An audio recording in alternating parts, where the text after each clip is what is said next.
guys, welcome back to my channel. Ngayong araw po guys ay magkabit na po kami ng kitchen aluminum cabinet sa hanging cabinet po at sa baba po ng lababo. So ito na po siya guys, nabuo na po namin lahat. Ikakabit na lang po namin ngayon sa Malvar, Batangas. So bago pa pala namin ito ikakabit guys ay sasabihin ko muna sa inyo ang mga nagamit po namin mga materyales para dito sa baba ng lababo at sa nakahanging cabinet. So dito po tayo magsimula guys sa baba ng lababo. Ang nagamit po namin dito sa frame po niya ay 1x2 na tubular. Tapos dito po sa harap niya ay Alco frame or Ampli frame 301. Yung frame po niya sa mga pinto at drawer. Ito po siya guys. Tapos ang ginamit po namin sa dingding nito ay ACP na wood finish or aluminum cladding na wood finish po siya. Dito po guys ay meron po siyang divider dito sa gitna. Meron po siyang shelves. Tapos may harang pa po yan. Ganon din po dito sa kabila niya. Yan, dito may divider din po yan sa gitna niya. Tapos dito naman po sa gitna ay may dalawang pull-out drawer. Ito po siya guys. Yan. Lagayin po ng mga pinggan at lagayin po ng mga baso dito sa taas. Tama po sa konti. Yan. Ayan po siya guys.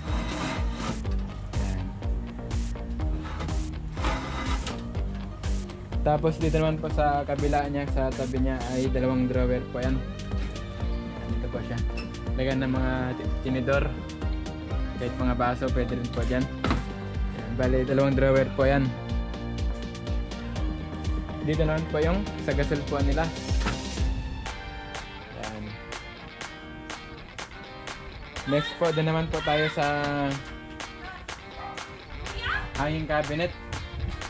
Ito po guys yung hanging cabinet niya. Ang ginamit po namin dito sa harapan po nito ay frosted glass. Ito po siya guys. Ang dingding po niya sa harap, frosted glass. Tapos ang frame po na ginamit namin ay 1/3 by 1/3 na tubular. Tapos ang frame po niya sa harap ay Alco frame or Ampli frame 301. Yan. Tapos ang mga accessories po guys na ginamit namin dito ay hinges na 1x3, tapos may handle po na stainless handle. Tapos ang dingding po niya sa taas at dito po sa sahig niya sa ilalim ay ACP na white po siya or aluminum cladding na white. Tapos ito naman po guys yung kartong po, may lagayan din po siya dito sa ilalim niya. Ang ginamit po namin dito sa baba po niya ay dito po guys yung baba niya, itong ilalim. Meron po yung sarado yan dito na sliding po ang bukas niya.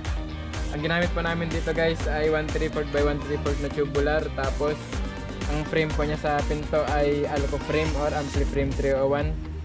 Ganon din po siya, may hinges na 1x3 at yung mga dingding po niya at mga sahig po niya ay ACP or aluminum cladding na white. Tapos dito po guys yung cover niya dito na sliding ay frosted glass po ang gagamitin po namin para parehas po siya dito sa pintuan po niya.